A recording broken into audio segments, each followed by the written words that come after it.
guys, gumawa ako ng biko. Ito na yung biko ko guys. Ayan. I-ano natin, paalangayan pa natin ng konti. Ayan. Parang hindi yung iba na ano eh. Diba? Biko is life.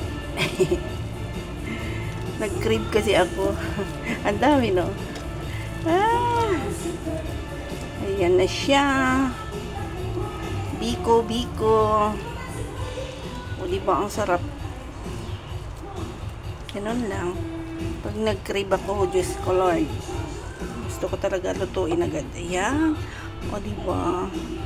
Ang sarap niya. Niluto ko talaga yung gata ng maigi.